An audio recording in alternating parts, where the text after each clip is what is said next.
Jorge Luis Gargurevich, ex viceministro de Educación, está con nosotros para hablar de este y otros temas ligados al sector. Bienvenido. Gracias, Carlos. Gracias por estar con nosotros.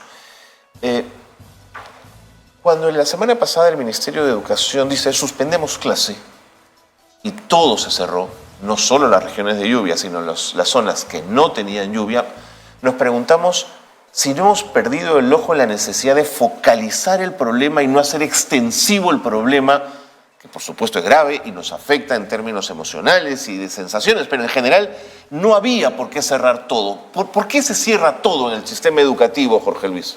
Es una reacción típica, ¿no? Que frente a una situación de riesgo uno toma una medida muchas veces que creo yo fue apresurada, ¿no? Como tú dices, somos un país con tanta diversidad territorial que lo lógico más bien debería ser siempre tomar decisiones focalizadas, ¿verdad? Y con mucha información, porque tú tienes un sistema donde tienes unidades de gestión educativa local desplegadas en todo el país, ¿verdad? A nivel provincial. Y ellas con información que van recabando de instituciones educativas, de autoridades comunitarias, donde tú deberías poder saber caso por caso, situación de riesgo, cómo está, ¿verdad? Entonces sí creo que esta tradición, digamos, centralista, lamentablemente, de nuestro Estado y en educación, de tomar decisiones para todo el país o para toda una región, no ayuda, ¿no? Hoy estamos comenzando, hoy lunes 20, ya estamos comenzando, como tú bien dices, con 7, 8 regiones más, que cada una de ellas ha hecho un análisis y ha dicho, yo voy a comenzar ahora, pero tales distritos comienzan el 27, ¿verdad? O tales instituciones educativas, incluso a ese nivel de detalle, ¿verdad? Y eso es lo que debería haber sucedido. Creo que hay que distanciarnos de estas medidas generalizadas, que creo que fueron una reacción en ese momento, y yo espero que ahora estemos ya en el escenario de focalización. De acuerdo, ¿no? De acuerdo. Y otra de las cosas que también he revisado, que viene además de UNICEF, es que han cuestionado que sean los colegios los lugares utilizados en las zonas de lluvia para servir de refugio. Sí. Claro, hay lugares donde no hay otra opción, pero donde tienes otras opciones, la escuela no debería quedar para los chicos y las chicas. Totalmente, ¿no? Y otra vez, nos jugamos ahí un poco con buenas intenciones seguramente, pero en la política pública uno tiene que decidir con evidencia, ¿no? UNICEF, Save the Children, ya han hecho estudios en América Latina donde nos explican que, aunque pareciera buena idea usar locales escolares como un albergue por poner, digamos, la seguridad de las familias por delante, lo cierto es que eso desincentiva el regreso a clase. Porque mientras tengas familias en las escuelas, nunca vas a dejarlas fuera sin hogar, digamos, y a los chicos los vas a tener en la casa seguramente esperando, ¿no? En el propio comunicado del Ministerio de Educación se dice, ¿no? Ni siquiera tenemos una fecha de cuándo esos locales se van a volver a usar. Sí, señor. ¿No? Así que espere porque las familias están por delante. El interés superior del niño está por delante. Ok, ahora, si algo nos enseñó la pandemia de COVID-19 fue el peso de lo socioemocional. Un distrito que se inunda, la casa que se pierde, el vecino que fallece, también condiciones socioemocionalmente a los niños en su regreso a clase. ¿Cómo se prepara la escuela para ese regreso? Y lo que le pasa a la comunidad es una oportunidad de aprendizaje, aún en los momentos más críticos, ¿verdad? Entonces, los chicos, los maestros, los padres, todos aprendemos en lo que se llama una comunidad de aprendizaje. Y es ahí en la escuela donde yo como ciudadano reflexiono sobre cómo el país organiza las cosas, cómo funciona el territorio, por qué las lluvias, por qué los huaicos no son desastres naturales como se le suele llamar, ¿verdad? Sino es como la actuación de las personas justamente nos ponemos en peligro y nos ponemos en riesgo. Entonces, los chicos han estado encerrados 2 años y medio. La escuela se ha convertido en un escenario incierto. Yo no sé nunca si va a haber escuela mañana, ¿verdad? Y entonces uno no puede vivir en un nivel de incertidumbre permanentemente, y los chicos menos aún. O sea, los estudios ya nos dicen en América Latina en general que los chicos, los adolescentes están en situaciones de ansiedad, de depresión. Los maestros están en una situación también golpeados, digamos, ¿no? Con culpa de no poder estar con sus estudiantes, habiendo perdido aprendizaje seguramente durante 3 años. Entonces, el golpe socioemocional es al sistema, diría yo, ¿no? En general. De acuerdo. Como para que la escuela se convierta en un lugar impredecible. De acuerdo. Dijo el ministro Becerra, en caso se agrave la situación, se apelará a la enseñanza virtual como plan de contingencia para la pérdida de clases. Pero el ministro no nos puede garantizar el servicio de Internet en las zonas afectadas tampoco. ¿Cómo se hace entonces allí? No se puede, y mira, pues si tú hablas Lima Metropolitana, vas a hablar de 60% de hogares que tienen internet. Y mira que 60% no es el 100%, ¿verdad? Como para decirlo. Buen dato. Pero en la zona rural, tú estás hablando del 6%, del 7% de hogares que tienen internet, Exactamente. Carlos. Entonces, cuando tú dices eso, cuando tú tomas una medida de ese tipo, lo que haces es acrecentar una brecha, ¿no? Y lo que más tenemos en el país son problemas de inequidad, ¿no? No solo problemas de calidad, sino problemas de inequidad, ¿no? Medidas como las del cierre de escuelas, pero diciendo solo escuela pública y no escuela privada, cuando la situación de riesgo es la misma, digamos, en todo un territorio, da cuenta, digamos, de una intencionalidad donde usualmente solemos poner a la escuela pública como la desvalida, como la que no puede tomar decisiones, ¿no? El ministerio olvida que las escuelas necesitan autonomía para tomar decisiones. Tú pones a un directivo a tomar decisiones o a un director de un UGEL y las va a tomar con la comunidad, nombre a nombre, con las familias. Eso ha sucedido en la pandemia. El Ministerio de Educación hizo lo que se llamó Aprendo en Comunidad, ¿verdad? Sí. Que fue como el Aprendo en Casa, Sí, claro. pero fue un aprendo comunitario, digamos. Eso ya te dice, digamos, que sí tenemos una buena tradición en el Perú, comunitariamente, localmente, de reaccionar frente a las crisis. Eso es perfectamente así, ¿no? Poner la responsabilidad sobre la conectividad cuando no está en tus manos, otro problema del Estado es ese, ¿no? El sector de educación puede decir lo que quiera, pero la conectividad no está en tus Si el manos. operador no quiere, no hace nada, ¿no? Así es. Claro. Entonces, no, tendrías que usar otro tipo de estrategias, digamos, que no tengan que apelar necesariamente a que los chicos estén De en casa. acuerdo. Frente a la ausencia o la imposibilidad de que haya internet, surge la opción en paralelo de la opción Aprendo en Casa, televisión y radio al servicio de los aprendizajes.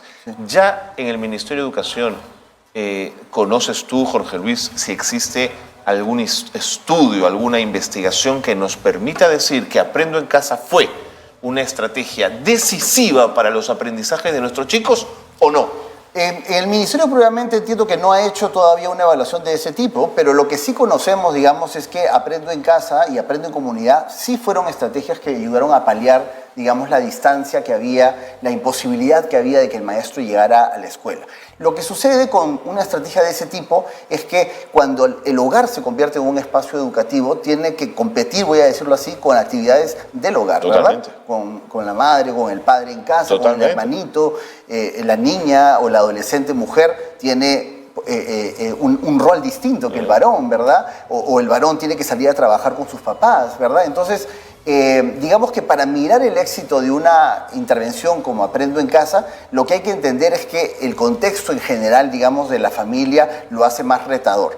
Que Aprendo en Casa fue una medida, sí, decisiva para que los chicos no terminaran de distanciarse del proceso educativo, lo fue, ¿no? En términos de aprendizaje es más difícil decirlo, ¿no? Porque si bien nuestros resultados, digamos, de comprensión de lectora, de matemáticas, no han bajado lo que deberían, lo que pudieron haber podrían haber bajado, bajado, ¿verdad? sí. Todavía necesitamos más información, digamos, para saber qué otro tipo de aprendizajes han sido más golpeados. Y ahí están estas habilidades socioemocionales, que son las que podrían haber sido mucho más limitadas, ¿verdad? Y que son las que finalmente en la adolescencia o cuando ya estás pasando en la educación superior son las que te cobran más factura, ¿no? Pero cuando reviso a UNESCO, que se basa en un estudio del Banco Mundial de aproximación a lo que se ha perdido en los 2 años de pandemia, hablan de pérdida y retroceso en 10 años, Jorge Luis. Cuando uno pierde 10 años, tú no puedes cerrar las escuelas un día sí, un día no. Así es, totalmente. O sea, debería ser impensable, digamos, en el sentido de urgencia debería alertarnos, ¿no? Por eso, incluso porque deberíamos haber comenzado el año con una estrategia de recuperación de aprendizaje. Sí, señor. ¿Verdad? De los aprendizajes que durante el año se debieron haber desarrollado y de los que tú vas olvidando en el camino, ¿verdad? Después de la pandemia tú vas olvidando, digamos, 2020, 21, 22.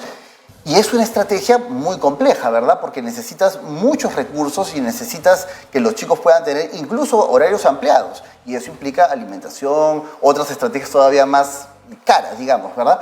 Entonces, sí, a mí me sorprende que estando en nuestro 4.º año, después de estos años de la pandemia, no hayamos comenzado el año, no solo que lleguen textos, que lleguen maestros, ¿verdad? Sino como una estrategia para recuperar aprendizajes, para desarrollar una estrategia de tutoría ampliada. Por ejemplo, que los chicos lleguen a la escuela y haya tutores y haya personal, digamos, que puedan acompañarlos en el regreso. ¿Qué significa regresar a mi escuela? ¿Qué significa regresar a mi comunidad, a mis amigos, ¿no? Hemos perdido en la agenda educativa hablar, digamos, de esas grandes prioridades. Correcto. Una escuela que además debería ser acogedora permanentemente, ¿no? El lugar ideal para que un chico esté. libre de violencia, ¿no? Que yo sepa que yo dejo a mis hijos y ahí hay un espacio seguro. Exactamente. Así es. Y como te digo, ahora la escuela es incierta, la escuela es peligrosa. Más bien la escuela se ha convertido en todo lo contrario. Por ¿no? eso he tomado algunas, y si me lo permite, Sí, Jorge Luis, algunos segmentos, extractos del artículo que publicó el Diario de la República.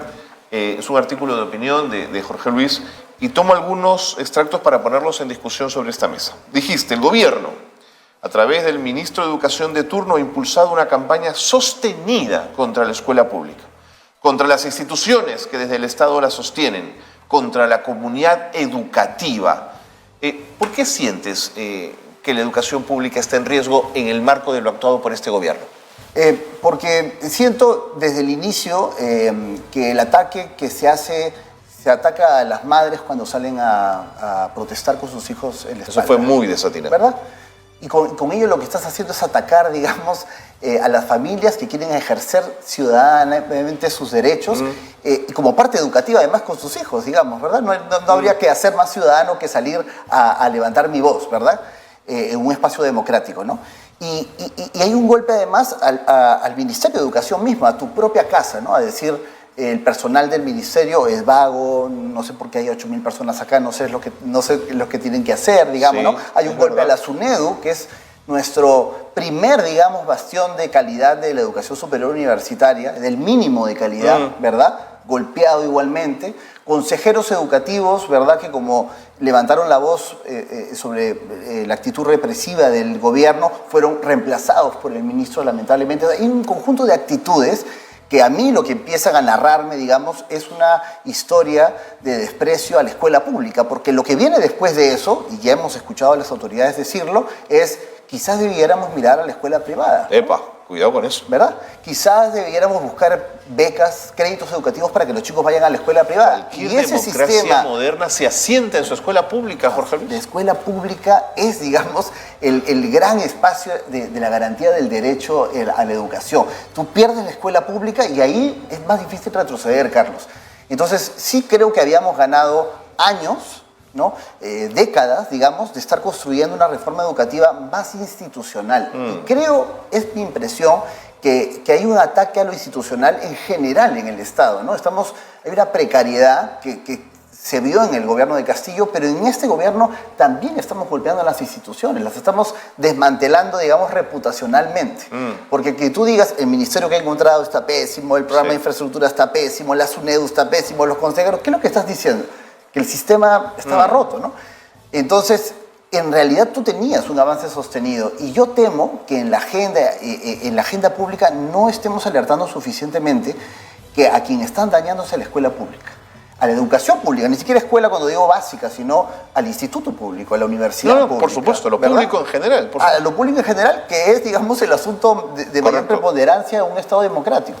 Pero además señalas, y yo creo que con buen tino, hablas, el desprecio de estos niños, sus maestros y sus madres tiene un cariz de racismo y de exclusión. Sí. ¿No? ¿Sin duda? Sin duda, ¿no? Tú podrás ver, no le has gritado que no salgan a protestar a las mamás de Lima Metropolitana, ¿no? Has elegido, has seleccionado, digamos, una población determinada para menospreciar, digamos, su acción ciudadana, ¿no? Y entonces, obviamente hay un sentido de exclusión. Te lo comentaba hace un momento cuando la autoridad dice cierren las públicas y no las privadas. Ahí hay un sentido de exclusión. Lo que estás diciendo es las públicas que están a mi cargo y de las cuales yo no me quiero responsabilizar, mejor paralizarlas. Las privadas, digamos, no, porque no están dentro de mi ámbito de representación. Claro. Y ahí hay un entendimiento, una comprensión entonces de lo que eres como rector. Tú cuando eras rector de una política eras rector de todos. Todos, totalmente. De todos. Tú defiendes y garantizas los derechos de todos. Como es en la salud pública. En la salud pública nos queda más claro, ¿no? Que uno toma decisiones para todos. En la educación también. La educación es una cosa pública, por más que te atiendas en un establecimiento privado, ¿no?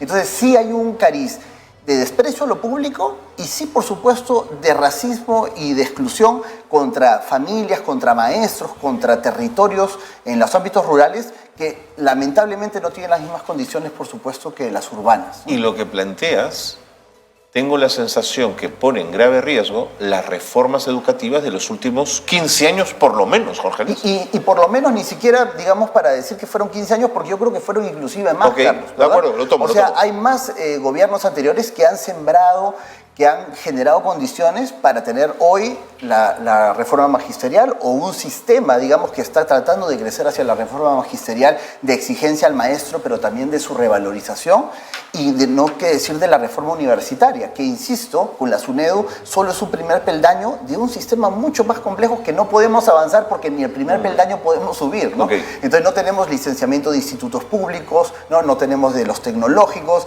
no tenemos fortalecimiento de la escuela superior pedagógica donde se forman los maestros, la nueva generación de maestros. Tienes a los maestros que ya están en clase, que generacionalmente van a cambiar en menos de 10 años.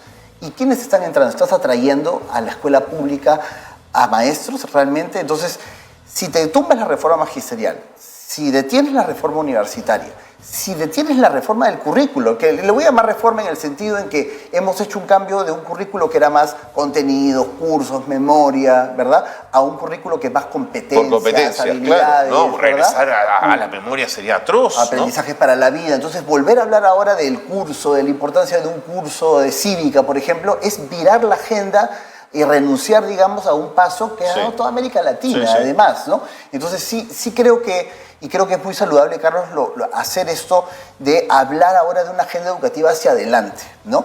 Para que el gobierno, más allá del ministro, de la autoridad que está de turno, porque no vale la pena, digamos, ensañarnos en ello, es si queremos seguir teniendo una agenda educativa de más largo plazo, más institucionalmente fuerte. De acuerdo, ¿no? de acuerdo. Esa es una pregunta válida. Y te la tomo planteándote lo siguiente, y es verdad, el ministro Becerra y el Ejecutivo tienen una enorme responsabilidad, pero no creo que sean los únicos que se han puesto de costado o que más bien se han puesto al frente de las reformas, como es el Congreso de la República. Sí, así es. Que creo que es cómplice de este atraso. Sí. ¿Y sabes qué pasa, Carlos? Yo una cosa que siempre miro en contraste con salud, ¿no? La mesa de las decisiones en educación es una mesa de una silla solamente, ¿no?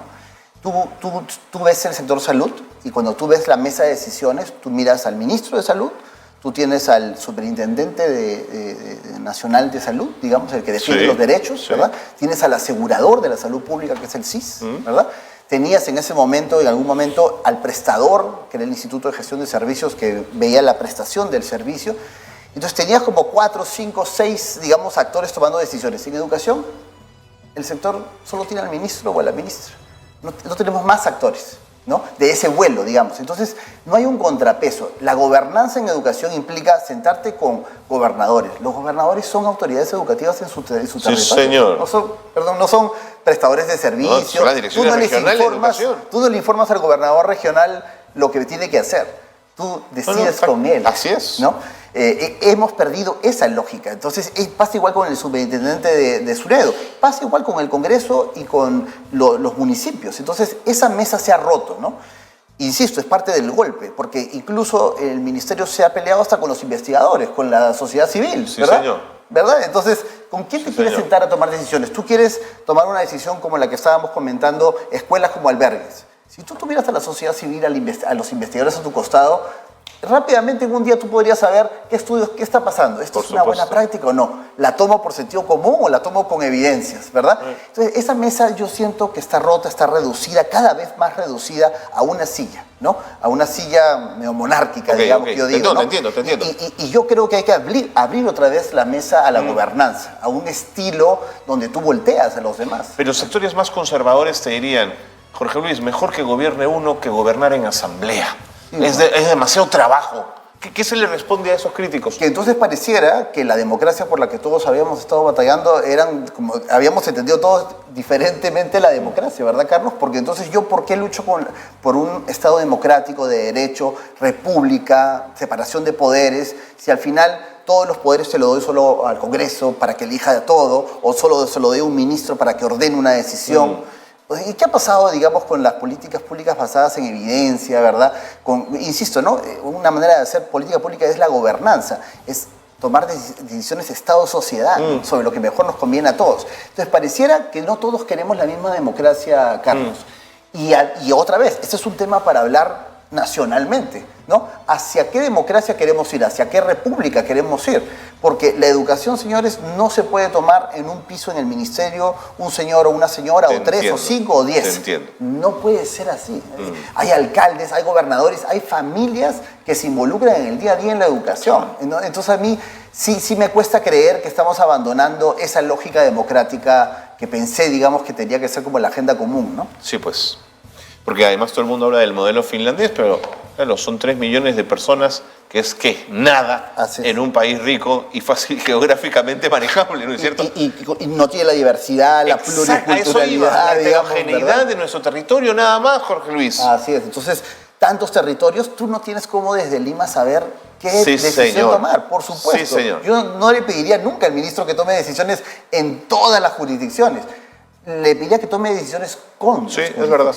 Además, Moquegua en su momento y San Martín después demostraron que trabajando desde el territorio se podía hacer grandes logros educativos. Durante años quedaron en los primeros lugares de las pruebas censales. Así es, ahí tenemos, digamos, buenas prácticas en nuestra propia casa, digamos. Por supuesto. Y también en la selva, tienes en San Martín, tienes muy buenos ejemplos, digamos, de procesos educativos que funcionaron y todos fueron de gran consenso. Todos se caracterizan por ser abiertos. De acuerdo. Si eso se consiguió, ¿qué sentido tiene incentivar la lectura por 100.000 soles? ¿Tú entiendes el sentido de esa estrategia? Otra vez, ¿no? Me parece que es una estrategia de desprecio, otra vez, ¿no? Para mí, lo que me están diciendo es, miren, tanto es así que puedo demostrar que el sistema no se mueve porque pues, son vagos, porque no quieren, porque si pongo 100.000 soles sobre la mesa vas a ver cómo el sistema se va a mover. Y esa demostración es terriblemente perversa. Eso como mensaje subyacente, pero como idea de que así va a mejorar la lectura es doblemente atroz. Doblemente atroz porque otra vez me voy al mundo de lo no técnico, ¿no? De donde no hay ninguna evidencia que un incentivo de ese tipo pueda realmente generar mejores prácticas de aprendizaje. Y otra vez es excluyente porque lo que le está diciendo a los chicos es los que ya tienen habilidades y competencias para la comprensión lectora son los que van a ganar. Y yo si soy director de esa escuela o maestro, pues yo voy a apuntar, digamos, a ganador, ¿no? No voy a sacar a los que están debajo del nivel suficiente. Y ojo, en educación, la urgencia ética es sacar a los chicos que están debajo del nivel, que están en el -1, sacarlos al primer nivel. Esa es nuestra demanda ética, eso es lo que todos deberíamos estar de acuerdo. Que los que ya saben sepan más, por supuesto, pero eso no es ni siquiera es tan prioritario como sacar a los que están debajo. Porque ahí es donde te das cuenta que la política entonces es inequitativa intencionalmente, ¿no? Porque entonces el premio de los 100.000 soles, no sé cuántos miles de soles en una misma escuela, al maestro, a la escuela y a los chicos, digamos, no es una medida que va a incrementar habilidades de lectura en todos los chicos. Así es. ¿Verdad? Entonces tú ya estás decidiendo, digamos, hacer una medida excluyente intencionadamente. Entonces, sí, ese es otro, digamos, ingrediente a esta gran infeliz, digamos, historia de desprecio que creo que se le está haciendo a la escuela pública. Ok. Usando tu propia palabra, la palabra desprecio, ¿cómo la educación de mañana, de pasado, podría burlar esta presión que establece este desprecio, esta mirada tan peyorativa que tú percibes? ¿Cómo burlamos esta situación? Mejores liderazgos, sin duda, ¿no? Yo creo que lo que está sucediendo en este momento en educación propiamente es la demostración de que aun cuando habíamos fortalecido instituciones, resultó que el liderazgo de un ministerio, ¿no? O el liderazgo de ciertos congresistas, que sé yo, pueden realmente girar la agenda, ¿no? Y eso es un aprendizaje como país, ¿no?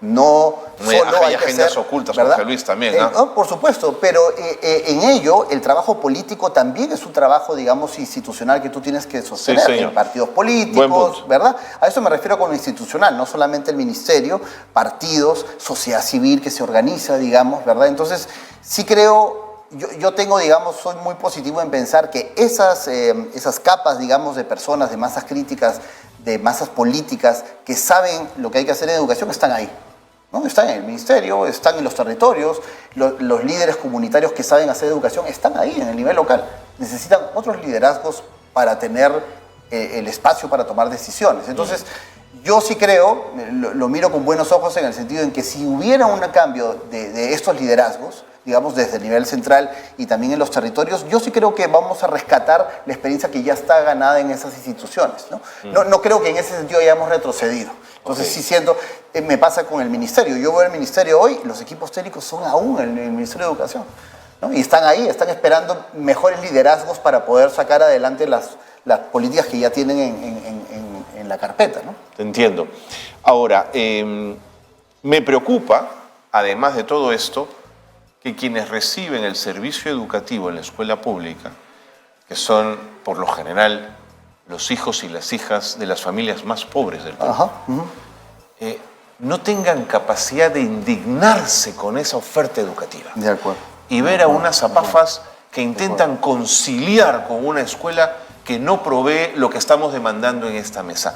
¿Te sorprende a ti esa pasividad, esa suerte de estar todo en una suerte de, hay una palabra, amuermado, como en estado de gelatino de balagua permanente?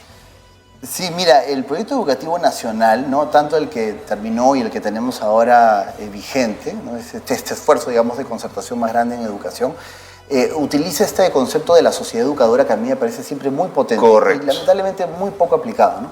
Que es que en realidad la finalidad del sector de educación no solo es educar a los chicos, sino es educar a la sociedad, ¿no? ¿Y con eso a qué me refiero? A que la sociedad, que las familias levantemos nuestro nivel de demanda sobre lo que significa la educación. Sí, señor. ¿Verdad? Es lo que tú estás diciendo. Entonces familias, tú tienes que demandarle más a la escuela. Tu hijo, como tú dices, tiene que llegar a un sitio seguro, tiene que aprender a ser ciudadano, tiene que aprender a respetar la diversidad, tiene que aprender, los chicos tienen que aprender a respetar a las mujeres, ¿verdad? Tienen que abordar los problemas que están pasando en la comunidad. Entonces, ojo, no es la tarea, no es porque no le dejan suficiente tarea a mi hijo, ¿verdad? No, es mucho más que eso. Esa demanda no es lo suficientemente alta. Y esa demanda hay que educarla. Es también pedagógicamente a los papás. Señor. Nos tenemos que educar en cómo exigir mejor la educación, entender mejor la educación por lo tanto. Entonces, otra vez, si yo como madre decido ejercerme como ciudadana, salir a la calle a protestar, ¿verdad? A indignarme, porque ahí sí estoy indignada, ¿verdad? Salgo con mi hijo en la espalda a protestar, claro, y veo un Estado represor, ¿no? Que me dice que no es posible que me tú gasea, salgas. así es, y me dice además que no debo estar ahí, ¿no? Entonces, ¿qué me dice? ¿Qué me dice sobre la educación? O sea, ¿qué me dice sobre la educación que le van a brindar a mi hijo, ¿no? Entonces, sí creo que las familias tenemos que pasar por un proceso pedagógico donde la escuela, donde el Estado, ¿verdad?, sean partícipes de una reflexión, otra vez, comunitaria, territorial. Ahí se cambian las cosas, en la comunidad.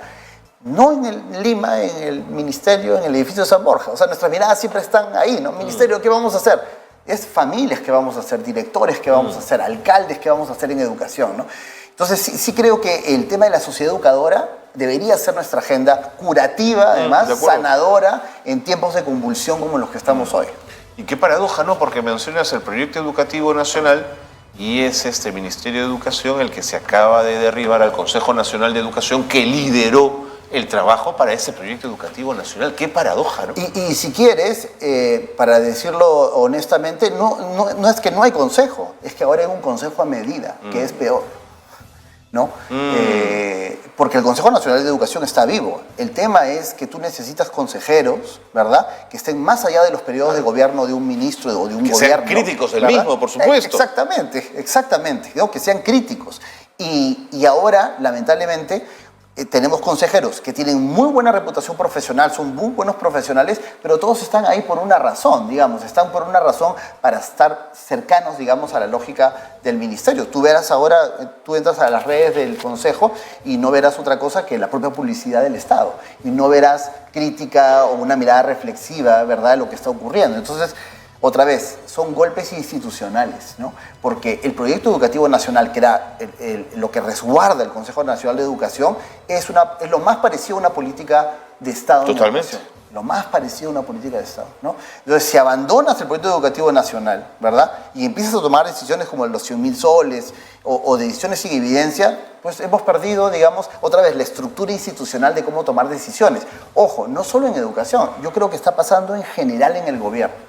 Entonces, esa alerta al Acuerdo Nacional, a Max Hernández, a las instituciones, hay que hacerla, hay que hablar de estos temas, digamos, para no parecer que estamos hablando de un ministro o de una autoridad en particular. Esto es más grande que ello. Correcto. Y ese Consejo Nacional de Educación que lideró el proceso, el del Proyecto Educativo Nacional, dialogó mucho con las regiones, Jorge Luis, que es algo que has demandado mucho en esta conversación. La construcción del proyecto educativo nacional, el anterior, insisto, y este es un esfuerzo de despliegue, digamos, institucional Así enorme. no fueron 6 iluminados en una mesa, No, señor. fue mucho No, más no, que eso. no. Jorge Luis, el tiempo me ha ganado. Muchas gracias. Sí, gracias a ti, Carlos. Por haber estado con nosotros. Gracias. Jorge Luis Gargurevich, ex viceministro de Educación, ha estado con nosotros hablando de la complejidad del momento educativo que atraviesa el país, y esa era su mirada. Les recomiendo que lean su artículo en el diario La República del día de ayer, que de alguna manera plantea estos hitos y estos elementos que él ha mencionado aquí en el programa.